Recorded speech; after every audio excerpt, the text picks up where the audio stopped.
for those that are unaware of what a private credit fund is, it's basically a debt fund. But what is nice about it is you're often in a lot of the deals that we like to do in our group, you're in a senior secured position. It's highly collateralized, Hmm. and you don't really get this exposure the same way, or at least anywhere close to the same returns on the public side. So you do this on the private side, you highly collateralize so that if a worst case scenario happens, you end up better than if everything just went to play Hmm. according to the terms. And so a That's lot right. of sophisticated investors really love private credit funds. And so I would imagine, Chris, this is probably why you have invested in a lot of these. You have clients do this. You've done it yourself because of the risk return. There's not a whole That's lot of right. risk, and there's a whole lot of ability to get consistent returns, even on the mezzanine debt or a junior Totally. debt position where you can get a higher return, but you're still pretty protected, just not as protected as senior debt. But I'd love to hear you talk about some of that. Yeah, I mean, I think you hit the nail right on the head. I mean, you're preaching to the choir on the arguments for private markets and why I think they have outperformed and will continue to do so. I mean, if you just look at private credit, well, we can look at private credit, private equity, but neither of them have the amount of capital supplied to them that the public markets do. So you can find things where it is lower risk and higher return, right? I think that's actually a key in private markets is you manage the downside, and because you don't have realized risk, you get better returns. So let's take, for example, private credit, like you just said, senior secured lending to middle market businesses. You generally are higher in the cap stack, right? You have better collateral, you have better cash flow coverage than you do in a similar corporate debt structure that's publicly traded. And for the privilege of that, you're getting a higher coupon. And oh, you might even get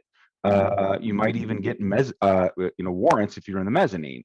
So you have what looks like lower, and not only that, right? You have covenants that give you tighter protection than the public securities. So it should be considered in a lot of ways, right? It should be considered lower risk and higher return. Now that's because there's just not as much capital going after that. And when you have a capital vacuum, you have better risk return trade off. Just think a couple of interesting statistics. If you looked, I think 2005, broadly syndicated bank debt. So this is quasi-public private, but it's loans that look very similar to the truly private. These are things that the big banks originate and then sell. Mutual funds often hold them. They're kind of considered public debt. There were lots of transactions, okay, that were below $300 million. 40% of the market traded below $300 million syndicates. Today, 8%.